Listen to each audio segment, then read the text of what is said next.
Jeg kom lige forbi Holstebro Kirke og ville lige gå ind og kigge.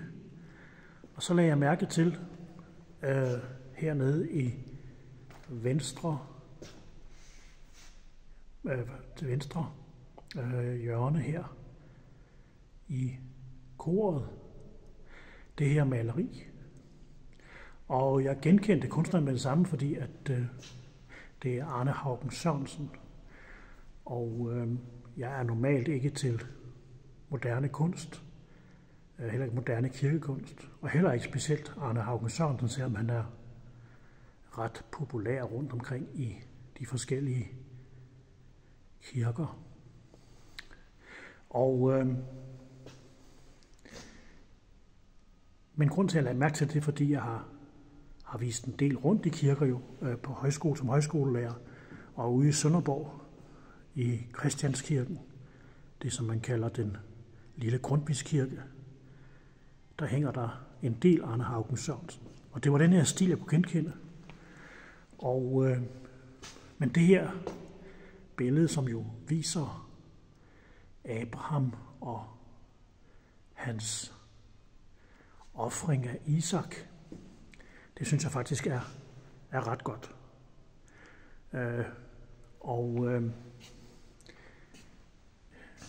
Man ser Abraham her, som har fået den idé, at det dyrebareste, han kan ofre til Gud, det er sin egen søn. Og det er faktisk ret godt malet. Man ser Isak her, og med to ansigter, et vendt ind mod faren i tillid og tryghed med hånden på hans hjerte, og et andet med skræk og kniven helt inde på struben. Det samme ser man også med Abraham, der både kigger på sin søn, men også op på Guds hånd, som siger, nej, stop, Abraham. Og det er en historie, som jeg har afbildet rigtig mange gange. Og også ude i Starup Kirke, hvor jeg har været. Og det, der slår mig, det er, at da jeg var yngre, så mødte jeg nogle gange nogen, der sagde, at det var netop derfor, at kristendommen ikke sagde dem noget, og de syntes, det var en frygtelig Gud, når det er en Gud, der befaler Abraham, han skal ofre sin søn og slå sin egen søn ihjel. Og jeg tror, det er en meget udbredt, eller har været en meget udbredt indstilling, især i protestantiske kredse. Også Kierkegaard, han bruger jo netop denne her historie som et forbilledshistorie, at Abraham, han er altså som et ideal for tro, at han adlyder, selvom det er absurd og vanvittigt, så adlyder han alligevel den tro, han har, og den tro Gud, hvis Gud befaler, om han skal slå sin egen søn ihjel, så skal han jo gøre det. Altså et ideal for blind tro. Men det mener jeg ikke, at det er det, historien handler om. Og det er det heller ikke på katolsk og i den katolske tradition, og heller ikke i den oldkirkelige tradition. Så handler det om noget helt andet. Det handler jo netop om det modsatte. Det handler om, at Gud netop ikke vil have, at han skal ofre sin søn. Og vi skal også tænke på, at overalt i den verden, som både jødedom og kristendom opstod i, der var ofringer det almindelige. Både dyre- og menneskeofringer. Vi kan også finde det herhjemme i vores egne oldfund, i moser og så videre. Ja, også i vikingetiden før kristendom ofrede man mennesker til guderne. Og det gjorde man også omkring Israel. Der ofrede man til Baal, børn og så videre. Så det var ganske i gåseøjne almindeligt, at tanken om at ofre. Og måske noget af det mest dyrebare. Men det her, det handler jo om netop det modsatte. At Gud siger til Abraham, du skal ikke ofre dine børn og dit barn. Og her ser vi også Abrahams eller Isaks helt tillid til Abraham. Det er jo også det, som Løgstrup taler om tilliden som det oprindelige. Og børn har jo tillid til deres forældre og til de voksne. Vi er jo født med tillid. Den kan kun svigtes, og så opstår der mistillid.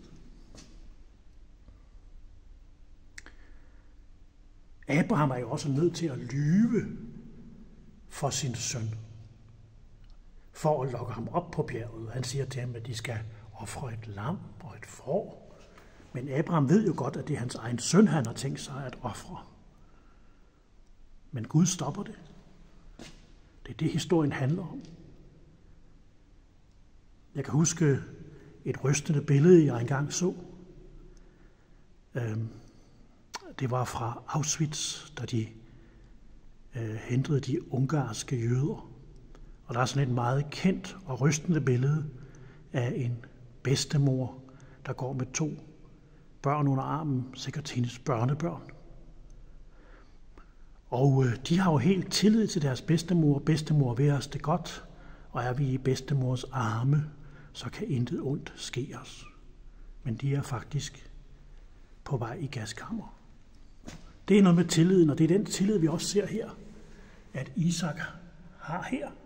Hånden på hjertet, han går med sin far, og så videre. Og det er jo også hele essensen. Men essensen er også, at Gud stopper den slags ofre.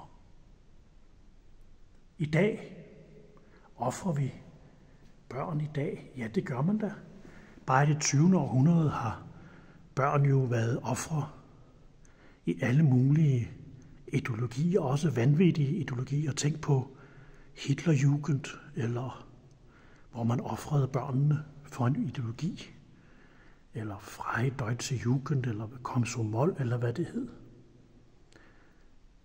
Men også i dag kan man jo ofre sine børn for en eller anden ideologi, at det er børnene, der skal ofre sig.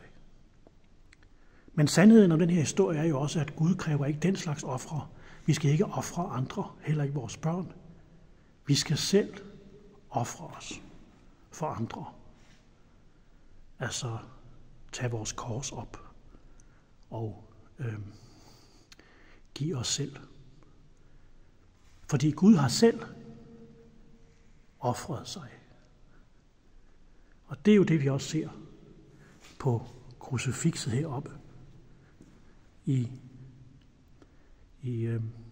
At Gud gav sig selv hen og ofrede sig.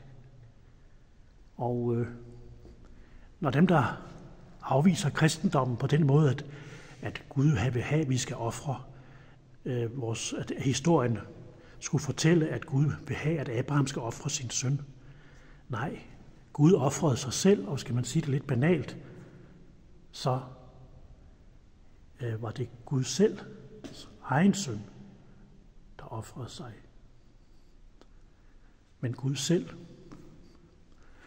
Og vi ser det også herovre flot her i den anden middelalderskulptur, hvor faderen og sønnen er afbildet. Så det synes jeg var et rystende, flot billede, godt billede af Arne Haugen Sørensen. Og man kan jo godt nogle gange, blive overrasket. Men flot billede. Og så har vi selvfølgelig lige de her flotte vinduer af Kristus. Ja. Amen.